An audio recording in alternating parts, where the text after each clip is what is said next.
Imagine jumping off a cliff. But instead of falling on Earth, you're falling through the skies of other worlds. Mars, Jupiter, Pluto. Each second feels endless. Each planet bends the laws of physics differently. What would it actually feel like? To fall on every planet in our solar system?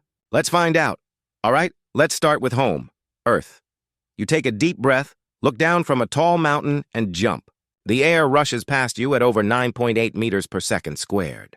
That's gravity, the invisible hand pulling you toward the ground. After just 3 seconds, you're already moving at nearly 100 kilometers per hour. Clouds whip by, wind roars in your ears, and the ground rushes up fast. It's terrifying but familiar. You'd hit the ground in less than 20 seconds if you jumped from a kilometer up. On Earth, air resistance slows you down. That's what keeps skydivers alive long enough to open a parachute. You feel the heat on your face, the pull in your stomach, the perfect balance between thrill and fear. Now, imagine the same falls on Mars. You take the leap, but something feels strange.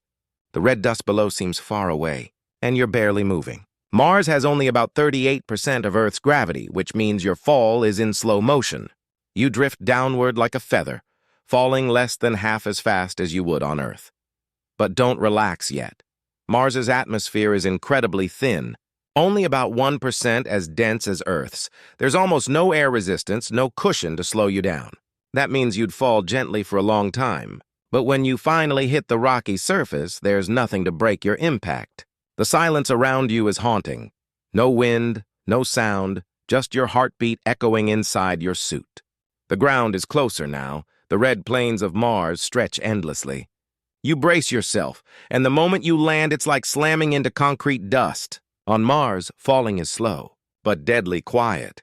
Now things are about to get intense. You're standing on a platform above the swirling orange clouds of Jupiter, the giant of our solar system. You look down. There's no ground, just storms. Endless storms. You jump. The pull hits you instantly. Jupiter's gravity is 2.5 times stronger than Earth's. You accelerate so fast that your body can barely keep up. Within seconds, you're moving at hundreds of kilometers per hour.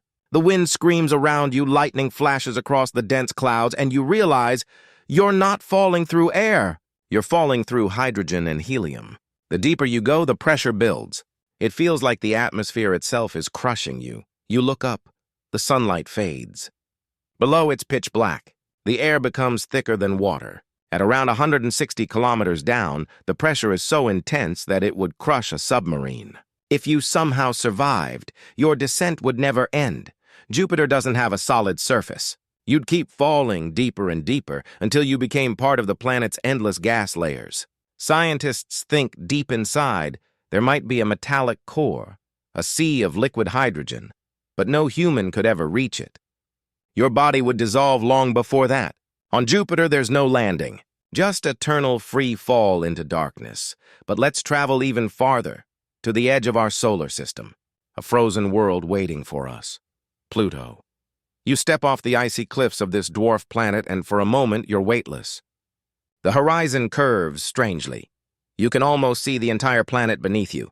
Pluto's gravity is only 6% of Earth's. That means if you jumped off a tall mountain here, you could fall for minutes. Literally minutes, before hitting the ground. The fall feels dreamy, almost peaceful. You drift slowly, surrounded by frozen nitrogen plains and icy mountains taller than Everest. There's no air, no sound, just silence. Your body floats downward, your shadow sliding across the blue-white surface.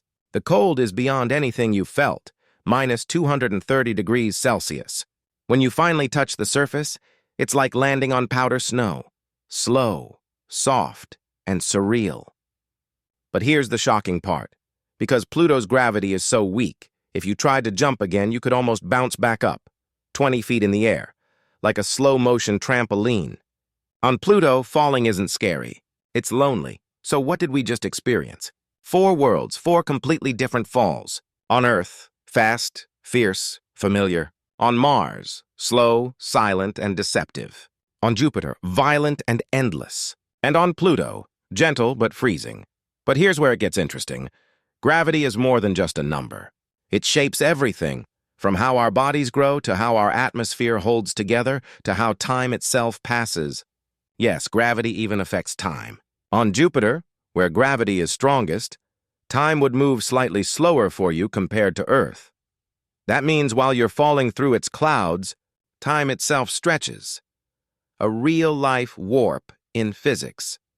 Now imagine if you could actually survive these falls, wearing an indestructible suit.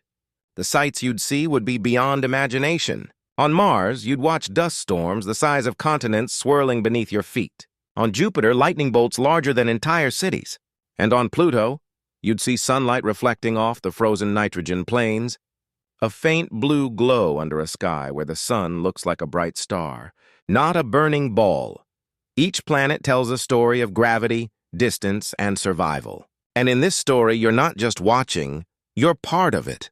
Because the truth is, falling isn't just about gravity, it's about perspective. On Earth, we fall fast because we're pulled home. On Mars, we fall slow because it's lighter, thinner, colder. On Jupiter, gravity wins.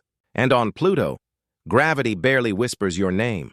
So next time you look up at the night sky, remember, every dot you see out there is a world with its own rules, its own version of falling. And if you could jump off a cliff on any one of them, you'd feel the universe itself pulling you in, differently, every time.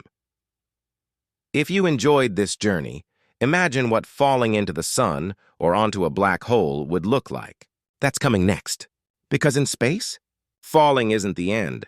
It's just the beginning of something much deeper.